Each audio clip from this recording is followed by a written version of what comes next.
entrando depois, sim. Tá. Então, boa noite a todos, sejam todos muito bem-vindos para esse nosso estudo bíblico, essa noite.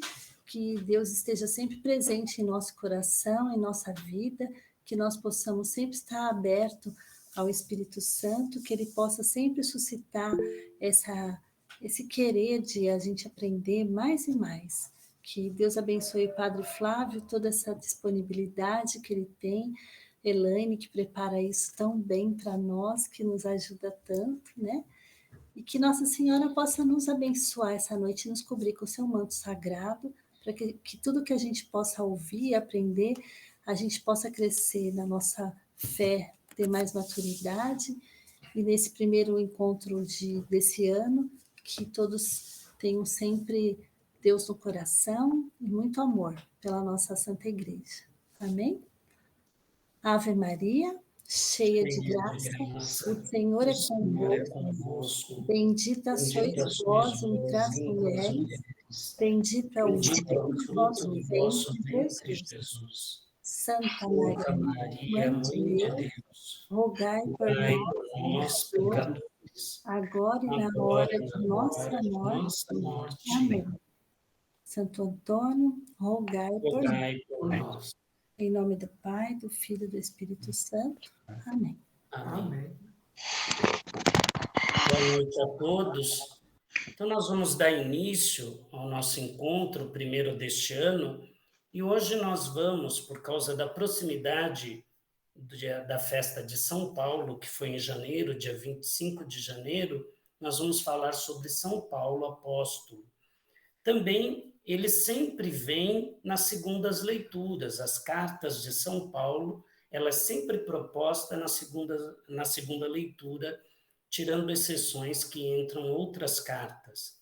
Mas São Paulo é sempre presente na liturgia da igreja, devido à importância dele. Então, nós vamos agora dar uma olhada naquilo que foi preparado o slide e aí vamos começar a conversar um pouco sobre São Paulo, tá bom? Vamos lá?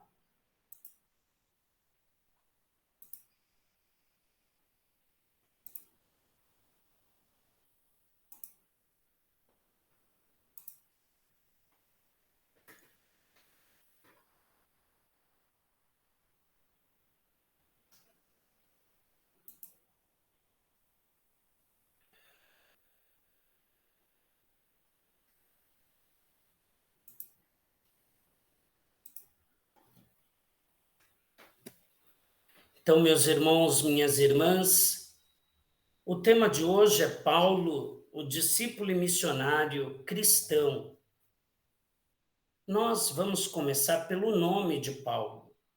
Muitas vezes vocês vão ouvir que Paulo, antes da conversão, se chamava Saulo. Saulo ou Saul é a mesma ideia, o mesmo sentido.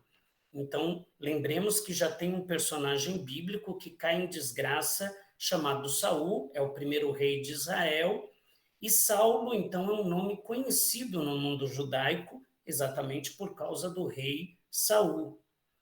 Então, Saulo é um nome judaico, um nome hebreu, um nome na terra prometida. Paulo, após a conversão, tendo ele força diante do Império Romano, por ter a possibilidade de representar o Império Romano, ele vai se utilizar do nome romano, do nome, portanto, daquele que está governando, ou que tem um poder dentro da Terra Prometida, para que ele possa ter regalias, ou mesmo que as autoridades judaicas não possam condená-lo à morte. Então, por isso, muitas vezes, devido às autoridades religiosas da Terra Prometida, que não queriam permitir que o cristianismo crescesse, então vai ser preso. Mas eles não possuem autoridade de condená-lo à morte, porque ele tem um nome romano, que é Paulo. Por isso, ele utiliza esse nome Paulo, é um nome que se torna importante para ele fazer o processo evangelizador, para ele poder ter mais liberdade de escrever as cartas que foram tão importantes para a divulgação do cristianismo. Por isso, às vezes, ao comprar livros sobre São Paulo, nós vamos ouvir, e às vezes tem a teoria, que Paulo é o nome depois da conversão. Exatamente depois da conversão, querendo evangelizar e levar o nome de Cristo ressuscitado a vários lugares, ele vai se utilizar desta possibilidade, ele vai usar um nome romano. Então, nós podemos dizer que o nome após a conversão de Saulo passa a ser Paulo, mas lembrando, no fundo, isso é apenas uma interpretação. Paulo, ele vai utilizar o nome, ele nas cartas, ele vai usar o nome de Paulo, porque isso lhe dá vantagem. Isso lhe dá, de alguma forma, uma cobertura para que os líderes religiosos da Terra Prometida não venham a matá-lo. E isto faz com que ele possa divulgar mais, que ele dure mais tempo, levando o nome de Jesus. Mas gostaria, então, que antes da conversão nós pudéssemos entender o que era este tal de Saulo, ou Paulo, como queiram. Paulo era um jovem ambicioso, e vendo que o Império Romano e as autoridades de Israel queriam acabar com o cristianismo e diziam que o cristianismo era a causa de tanta desgraça na Terra Prometida, ele resolve, como se fosse um defensor, então, do que é importante, do que é interessante para a comunidade, ele vai se oferecer para eliminar os inimigos de Deus, os inimigos do império, os inimigos do progresso. Então, ele vai, em nome destas pessoas, oferecer seus préstimos.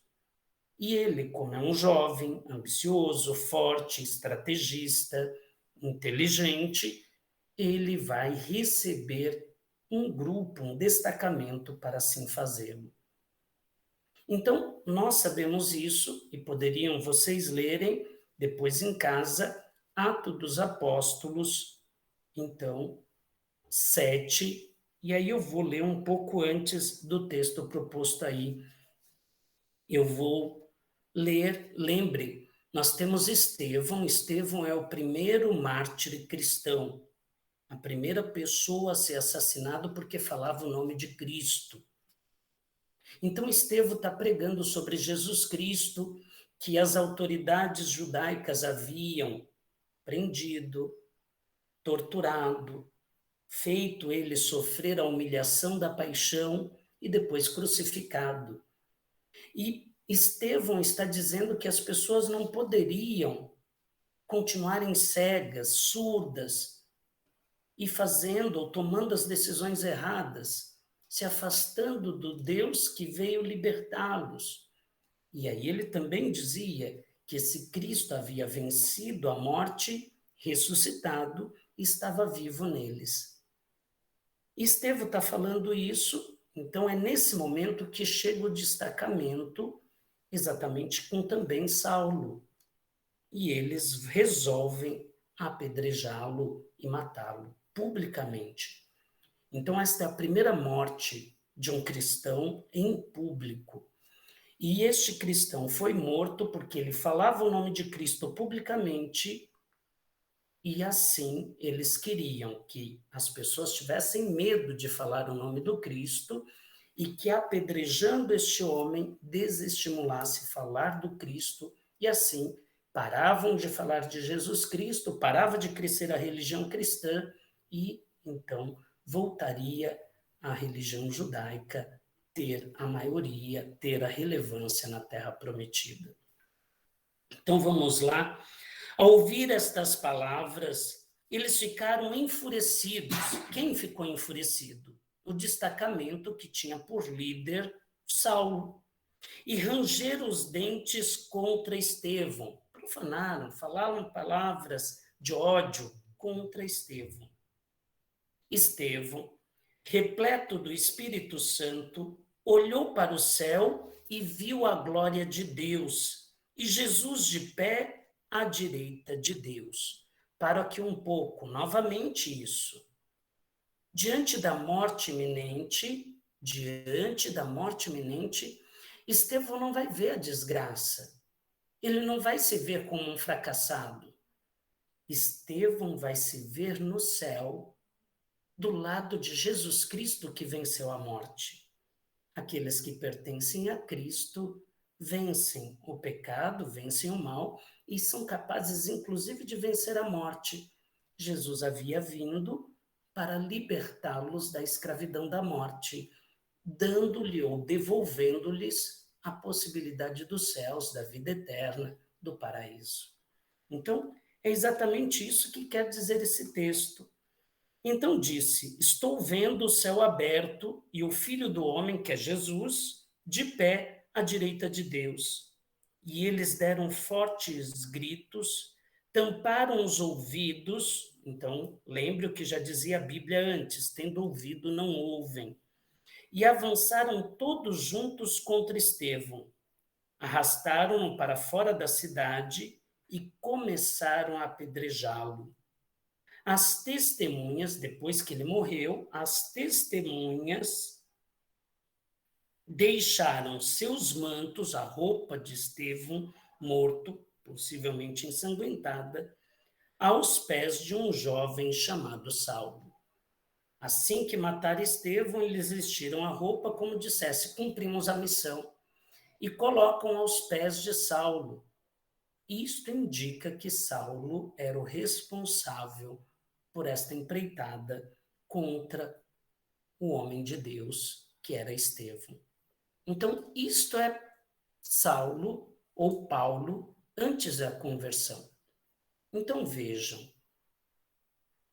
apedrejaram Estevão, colocam aos pés. Domingo, na segunda leitura, Paulo vai dizer que ele foi o último a ser chamado por Deus. E por que ele é o último dos últimos? Porque ele deveria ter sido abortado para que ele não matasse as pessoas. Mas convém lembrar que aquele que perseguiu e matou, o que foi responsável pela morte de Estevão, ele ouviu antes de morrer Estevão dizer: Senhor Jesus, recebe o meu espírito. E posto de joelhos, exclamou em alta voz: Senhor, não lhes leve em conta este pecado. Isso está em Atos 7, 59 e 60. E gostaria de lembrar, olha o que era um cristão. E novamente afirmo, a gente precisa ouvir estas coisas que está escrita na Bíblia. Um cristão se identificava com Cristo. Tinha que falar as palavras que ouviu do Cristo. O Cristo, na cruz, perto da morte, ao invés de mandar uma praga contra todas as pessoas que estavam lhe fazendo maldade, ele vai dizer: Pai, perdoa, eles não sabem o que fazem. É a mesma coisa que está dizendo Estevão: Senhor, perdoa, eles não sabem o pecado que estão fazendo. Então, Saulo, que havia aprovado a morte de Estevão, ele precisa morrer para nascer para uma vida nova. Então, conversão exige uma mudança de vida. A conversão exige, portanto, que uma pessoa passe por uma transformação radical em sua vida. E se nós pegássemos a história de santos que primeiro cometeram ou tiveram uma vida devassa ou errada, eles precisam morrer para aquele tipo de vida para poderem se tornarem verdadeiros instrumentos de Cristo. Mas vamos agora, quem queira, pode ver a ambição de Paulo, ou de Saulo, como queiram. Logo após matar Estevão, apesar de ter ouvido e visto a forma digna que aquele homem, por acreditar no céu, havia morrido e entregado sua vida, Saulo, então isso está em Atos 8, 1, versículo 1 e seguintes. Eu vou ler aqui para vocês. Então, 8, de 1 a 3. Saulo era um daqueles que aprovaram a morte de Estevão Naquele dia desencadeou-se uma grande perseguição contra a igreja cristã. Aqui vai dizer a igreja de Jerusalém.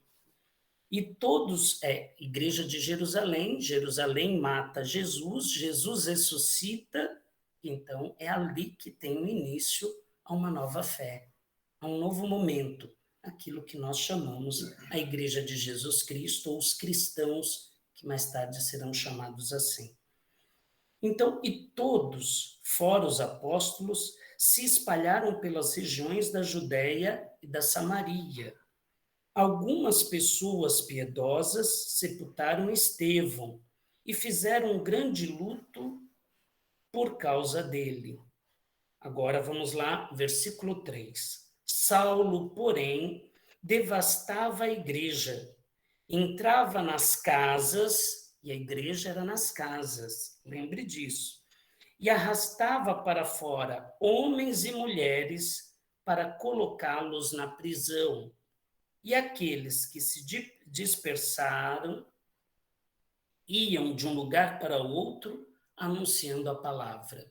Então veja, Saulo e outras pessoas representando o Império Romano e sendo subsidiada pelas autoridades judaicas, então recebiam dinheiro, recebiam, portanto, riquezas para perseguir, para que aquela religião não viesse a crescer.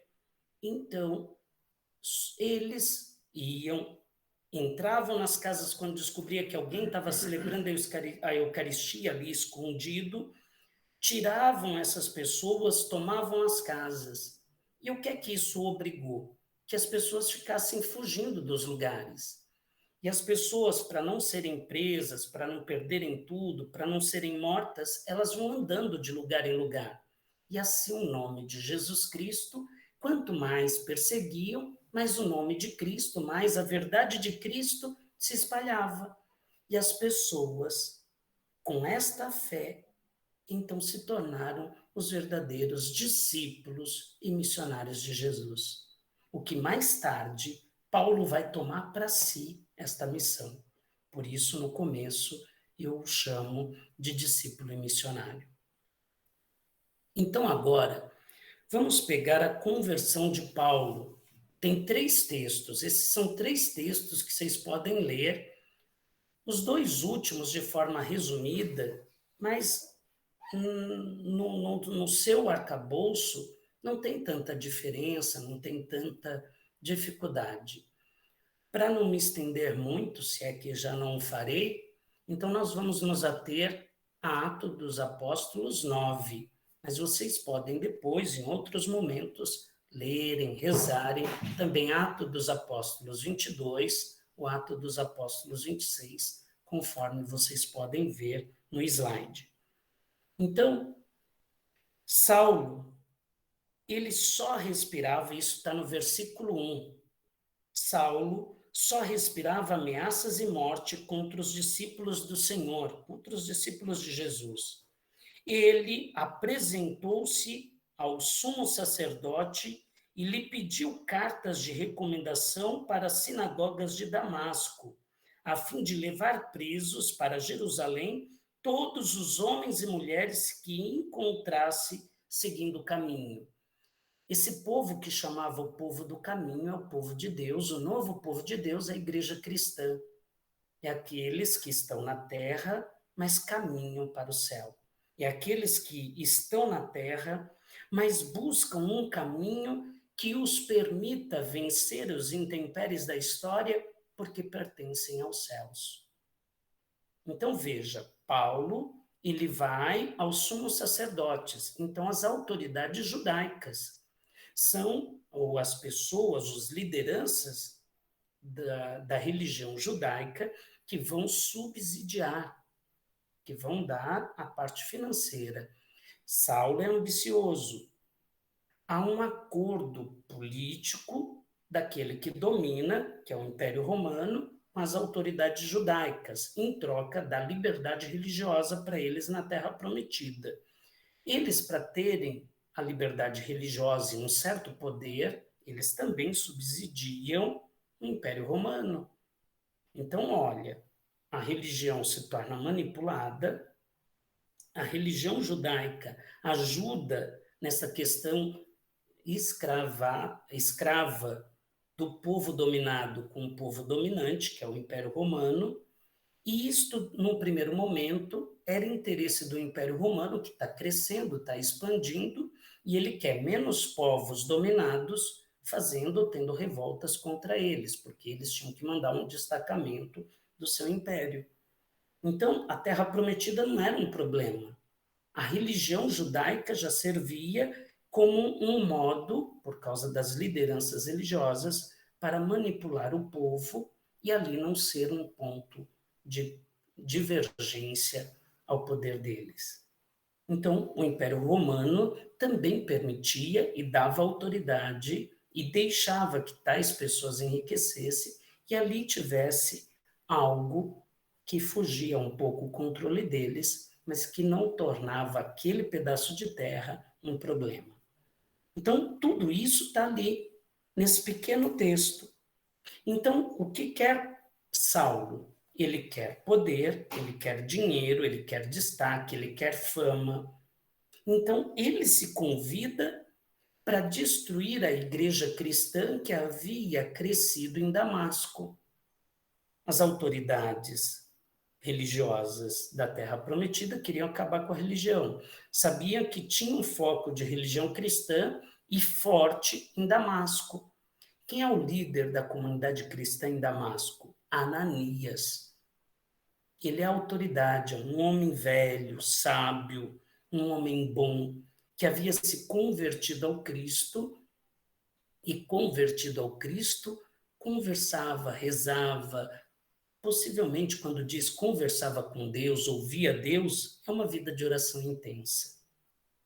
Então, quando Paulo consegue a carta de recomendação e ele está a caminho de Damasco, e quando a gente diz ele está a caminho, as pessoas vão dizer, então ele foi a cavalo. Então, por isso a turma diz que ele caiu do cavalo. Mas ele não cai do cavalo. Ele está indo para Damasco para acabar com a igreja cristã em Damasco, quando subitamente vem uma luz resplandecente. E o que é que diz o texto? E aí vocês podem verificar depois lá em Atos dos Apóstolos, versículo 3. Durante a viagem, quando já estava perto de Damasco, Saulo se viu repentinamente cercado por uma luz que vinha do céu. Caiu por terra, não diz que ele caiu do cavalo, caiu por terra, no fundo seria ir para baixo da terra. Quem é que vai para baixo da terra? O defunto. Ele precisa morrer. Então vamos lá, linguagem simbólica. Uma vez uma pessoa disse, padre, mas às vezes estudar a Bíblia, a explicação da Bíblia, faz com que a gente perca o que a gente acredita. Não, é o contrário, é para a gente crer melhor. Então, veja, às vezes a gente vai ficar e continua difundindo Paulo caiu do cavalo. Só vai dizer que Paulo caiu do cavalo quem nunca leu a Bíblia. E quando o católico diz isso, a gente passaria vergonha, que só ficaria claro para alguém que leu o mínimo a Bíblia, soubesse que a gente não lê. Segundo, a linguagem simbólica não significa que não aconteceu, apenas que aquilo tem um sentido muito mais amplo e mais bonito do que às vezes a gente pensa. Ah, veio uma luz do nada. Às vezes a gente quer que venha uma luz e que a gente, olhando para aquela luz, a gente vai ver o céu, vai ver uma coisa extraordinária. Aqui é uma linguagem simbólica. Quando a pessoa estava cega, significava que ela estava nas trevas, ou seja, está na escuridão. Paulo estava indo para matar cristãos, ele estava na escuridão, mesmo que ele enxergasse. Quando Deus aparece a ele, vai aparecer na forma de luz. Uma pessoa que está na treva, o que é que ele não vê? A luz. Ou a luz lhe cega. No fundo, significa que Paulo não pode enxergar a luz presente em Jesus ainda. Paulo não pode enxergar o bem, porque ele quer ir fazer o mal. Paulo não pode enxergar a graça de Deus porque ele está indo levar desgraça. Deu para entender? Então, a luz é o contrário de Paulo. Paulo é trevas.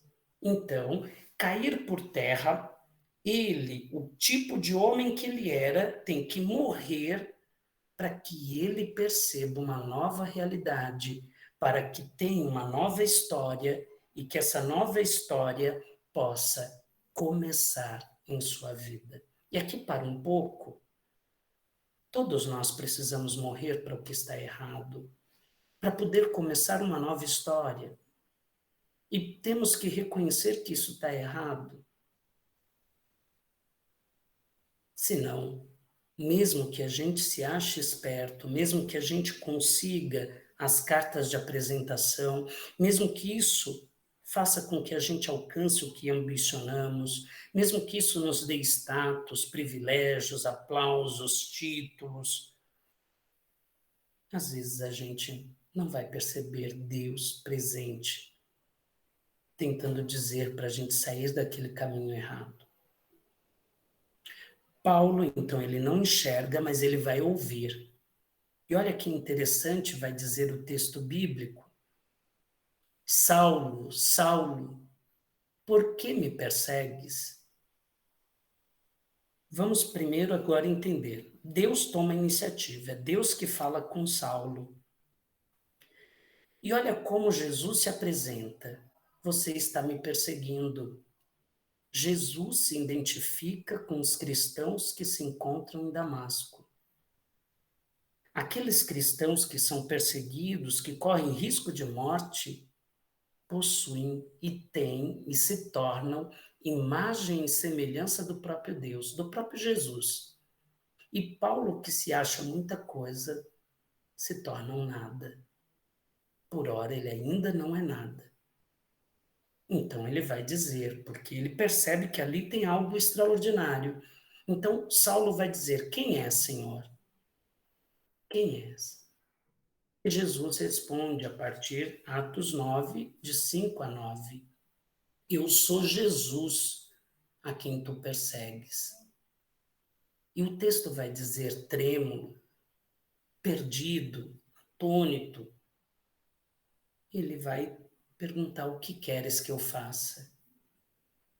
Então o Senhor irá responder: levanta-te, levanta-te. Veja, quando você estiver no caminho errado e que você precisa mudar de vida, você tem que entender o buraco no qual você se meteu. O buraco é a representação do túmulo. E quando a vida, por causa de decisões erradas, te colocou no buraco, quando você lembrar de Deus, a única coisa que Ele estará te dizendo: levanta-te. E acrescento eu, não está no texto bíblico, Deus estará com a mão estendida para você. E você pode segurar na mão dele, ele vai te ajudar a ficar em pé. No fundo, é isso que está representando esta fala. Levanta-te e vai para a cidade onde você ia levar a morte. E aí te será dito o que deves fazer. Saulo levantou-se do chão, abrindo, porém, os olhos, não via nada. Tendo olhos, não enxerga. Então ele precisou dos que eram subordinados a ele o conduzirem, o pegarem pela mão. E aqueles que também seguiam as ordens erradas de Paulo se tornam instrumentos de Deus. E com a conversão dele, tornar-se-ão também discípulos dele.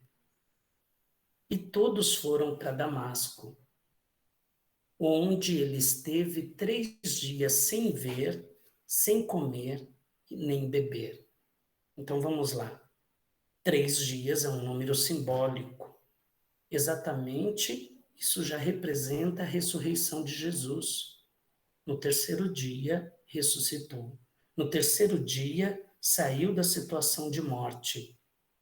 Ali começa um novo momento, o tempo do Cristo vivo e ressuscitado.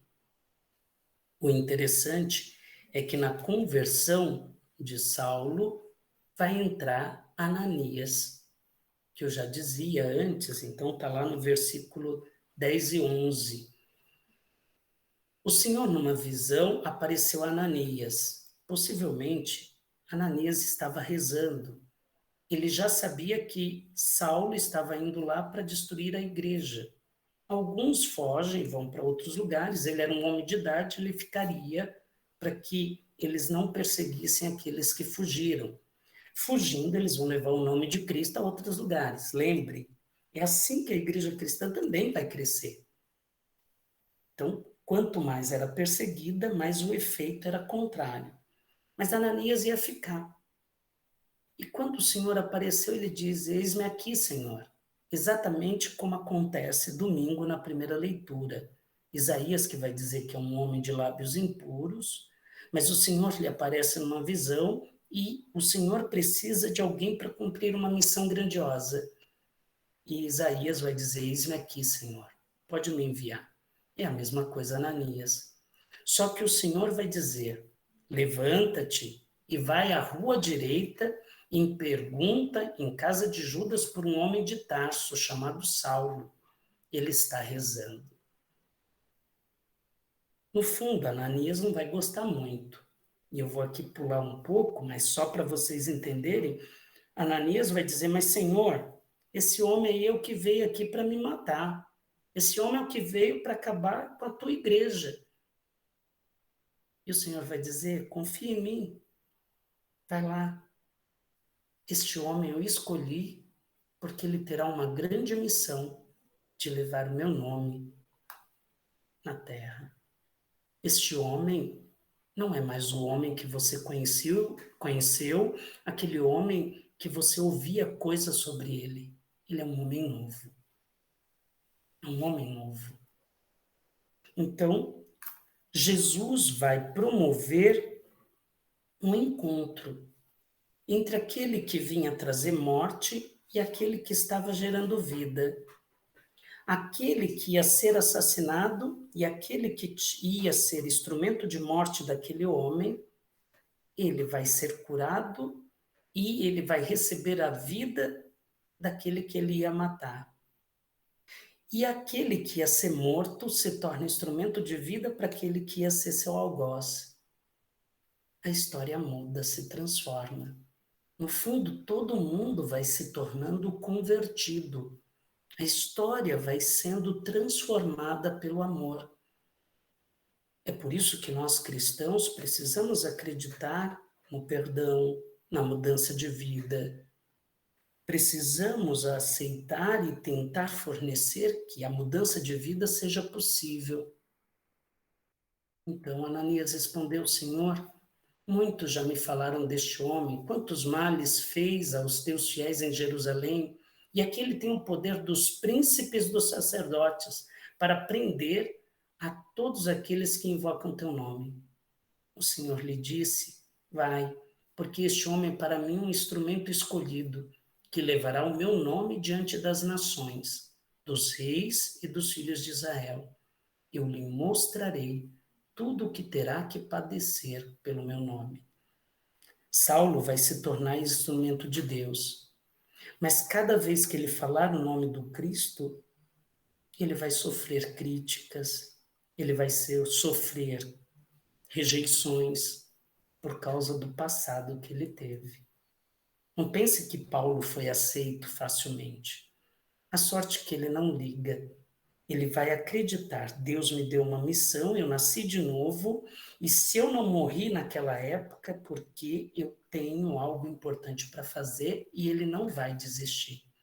Ele é um homem perseverante. Ele é um homem que ele acha que a vida dele já não é mais importante, porque o Cristo está vivo nele. Ele vai encontrar o sentido de sua vida em Jesus Cristo, aquele que veio ao seu encontro. Então, tudo isso é muito bonito nesta conversão. Ananias, apesar de a contragosto, ele vai cumprir o que Deus havia pedido. Ele entra na casa e ele impõe as mãos em Saulo. E ele vai chamar Saulo de irmão. não de inimigo. Eu não sei se a gente se dá conta da beleza da conversão de Saulo ou de Paulo, como queira. É sempre possível. Se eu tratar a outra pessoa de quem eu não gosto como inimigo, ele nunca vai ser meu irmão. E, para tanto, vocês podem meditar o Evangelho de São Lucas, capítulo 15, versículo de 11 a 32, mas, sobretudo, os últimos versículos, quando o irmão mais velho vai renegar o irmão e o pai. O irmão mais velho se achava perfeito. Então, quando ele nega o irmão, ele mata o irmão dentro de si, ele deixa de se tornar filho. Ele deixa de construir um mundo novo. Tudo porque ele não aceita perdoar, não aceita misericórdia. Mas veja, Ananias, Saulo, meu irmão, o Senhor, esse Jesus que te apareceu no caminho, então Paulo é inserido no caminho. Ele se torna a igreja do caminho, ou a igreja caminhante. Nós caminhamos na terra rumo ao triunfo do céu. Enviou-me para que recobres a vista e fique cheio do Espírito Santo. Então veja, é através do homem que ele ia matar que ele recebe o amor, e o amor daquele que ele iria matar é que faz com que ele veja o Cristo presente no homem que o abençoa. O homem que abençoa leva o Cristo. Agora, ele não viu uma luz espalhafatosa para encontrar Jesus. Ele vê um homem que o ama porque Deus pediu isso para ele. E aquele homem era o homem que ele iria matar. Aquele homem que ele pensava em matar é o homem que lhe trouxe o bem. É o homem que irá lhe batizar. É o homem que será instrumento para que ele receba o Espírito Santo, que ele saia da terra que ele havia se enfiado e que ele tenha vida nova. Então, o texto vai traduzir tudo isso no mesmo instante. Caíram dos olhos de Saulo umas como que escama, recuperou a vista, levantou-se e foi batizado. E vocês podem ver isso em Atos 9, 17 e 18. Esse é o Paulo que vai se fazer discípulo. Então vamos lá. Jesus converte Paulo. A iniciativa de conversão é sempre do Cristo. Mas a conversão se dá na comunidade, aqui no caso do texto de Paulo, a comunidade perseguida. Hoje eu diria na comunidade. Então, a gente precisa, a conversão se dá pela comunidade. Quando a gente se perdoa, quando a gente para de criar intrigas, quando a gente percebe que, às vezes, mesmo estando na comunidade ou estando inserido num grupo, a gente deixa de enxergar a vida que podemos levar, o amor que podemos dar, o perdão que devemos, então, entregar uns aos outros e assim por diante. Paulo é chamado à conversão e à missão pelo Jesus vivo, mas na comunidade de Damasco que ele queria destruir. A conversão, portanto, é um processo de morte e ressurreição. Tem algo errado na sua vida. Você só vai se converter se você aceitar que aquilo tem que ser vencido. E vencer é a morte. A morte é algo a ser vencido. Não é algo que eu temo, não é algo que eu possa fugir. Eu tenho que encarar a morte, enfrentá-la e vencê-la.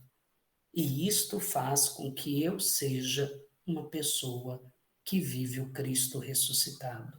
Então, a conversão é algo contínuo, que a gente vai vivendo pequenos espasmos de ressurreição vida fora, para que um dia, quando chegar a morte definitiva, ela não seja definitiva, eu a vença e eu possa subir aos céus, porque o Cristo que está em pé nos céus, ele sempre viveu, presente e vive em mim, que pertenço a ele.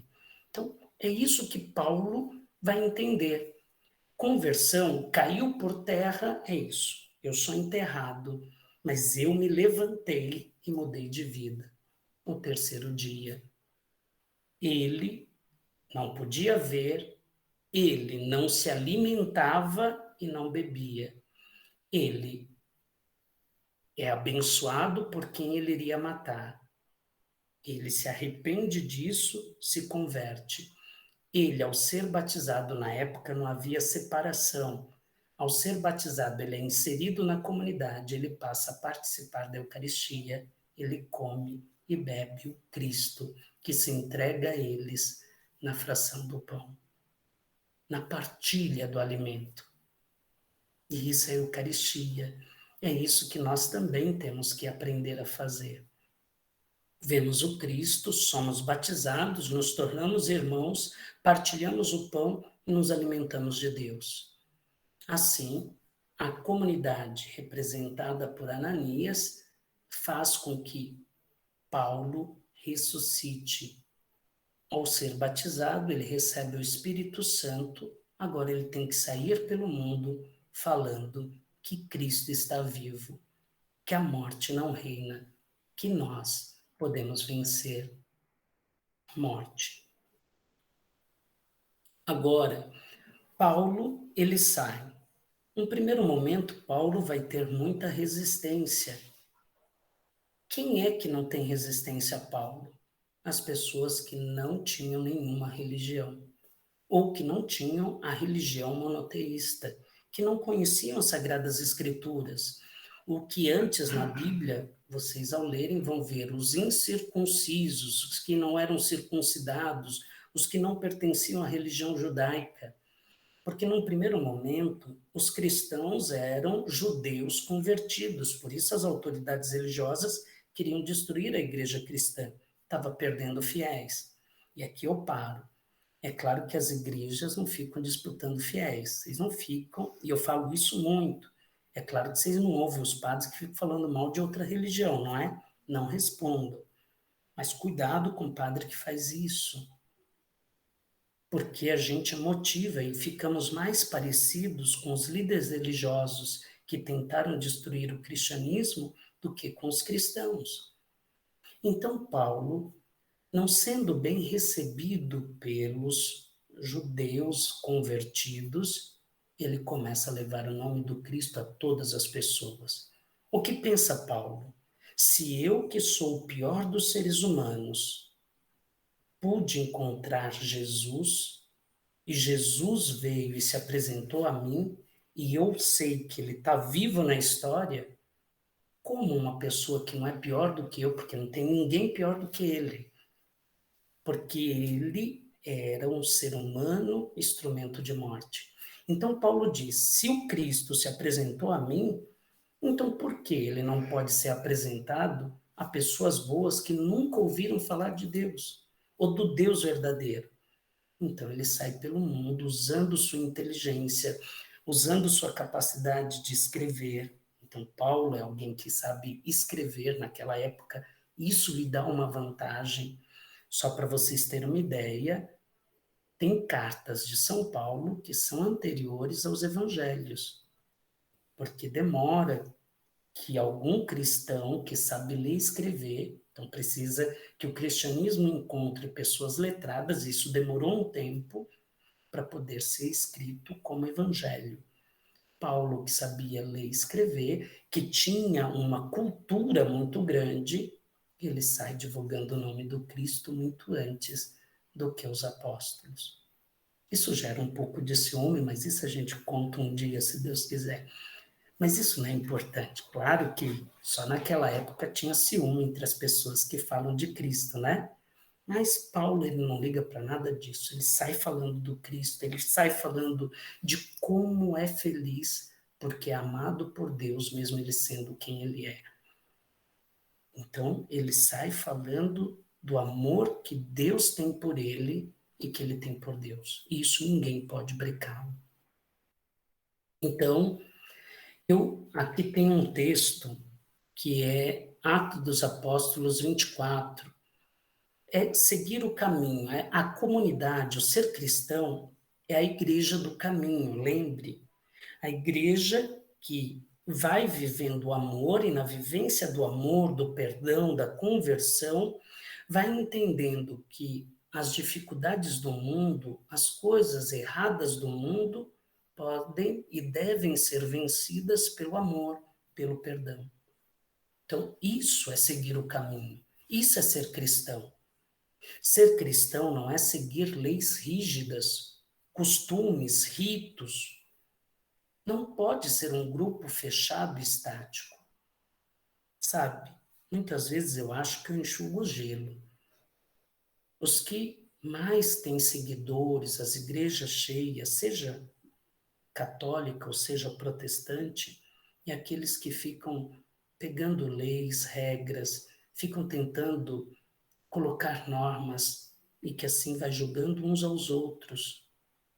Nós vamos buscando os defeitos alheios para rejeitarmos. Eu digo muito isso nos cursos.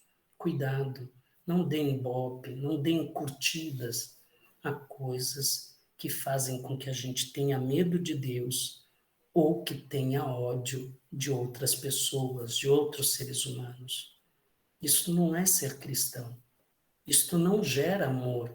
Isto não nos coloca num caminho de paz, num caminho que nos levará aos céus que buscamos. Isto é o que Paulo fazia antes, em nome de leis, em nome de coisas que ele achava que levaria ele a Deus. Ele perseguia, matava, torturava e matava cristãos. Depois de convertido, ele não se importa com leis rígidas, com costumes e ritos, ele leva o amor. Ele está no caminho e quer colocar as pessoas num caminho de felicidade, a felicidade que ele tem, a felicidade dele se sentir amado e cheio de sentido por causa do Cristo que o ama. Assim, ser cristão é sempre um processo, não é coisa mágica. Ah, vou ali na igreja, o padre joga água, pronto, agora eu já sou cristão. Ou eu vou ali, o padre joga água benta, pronto, agora eu já sou ótimo, sou sussa, estou no céu direto. Não funciona assim. É um caminho, é uma história que a gente vai construindo com as atitudes boas que vamos tendo. Assim, meus irmãos, conversão é seguir o caminho de Jesus, é amar, o ápice é vencer a morte, a ressurreição. O caminho também é gerar situações de vida, fazendo com que todos tenham vida plena. Assim se forma um povo novo. No caso, o povo cristão é considerado um povo novo, um povo que segue uma realidade nova. Na época, as pessoas não ouviam falar. Alguém me faz mal, eu devolvo com mal, olho por olho, dente por dente. Jesus vai dizer: perdoe. Antigamente, antes de Jesus, as pessoas diziam: ser bom e ser virtuoso é você fazer aquilo que você está programado a fazer. Jesus vai dizer: não. A tua virtude não é você, e você não é a medida. É o outro que vai dizer se você é virtuoso. É o outro que tem que te elogiar e não você mesmo. É o outro que vai dizer se a sua vida tem sentido. É o outro que vai dizer que a tua vida torna dela melhor. E é isso que vai servir de testemunho para que você entenda o que é o céu, mas estando na terra. Assim, meus irmãos, juntos nós vamos seguindo Jesus. Sozinhos, prepotentes e arrogantes, nós só vamos seguindo nossos egos. E Paulo e a história dele e todos os escritos dele vai nos ensinando a quebrar isso, a sermos melhores.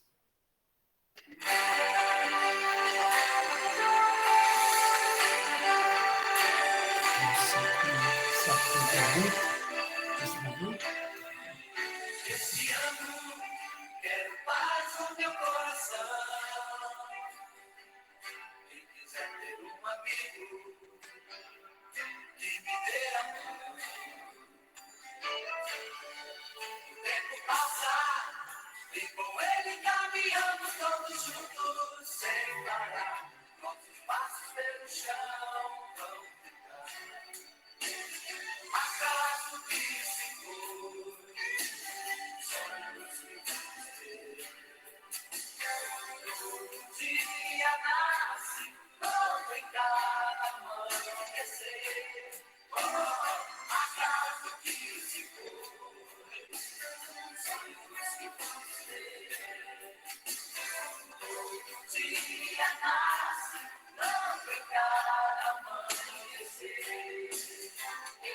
ano, quero paz no meu coração. Quem quiser ser um amigo, que me dê a mão. O tempo passar, e com ele caminhando todos juntos, sem parar, nossos passos pelo chão. Acaso que se foi, sonhos que todo dia nasce, não ficar amanhecer. Oh, acaso que se foi, sonhos que você. Todo dia nasce, não ficar amanhecer. Acaso que se foi, sonhos que você.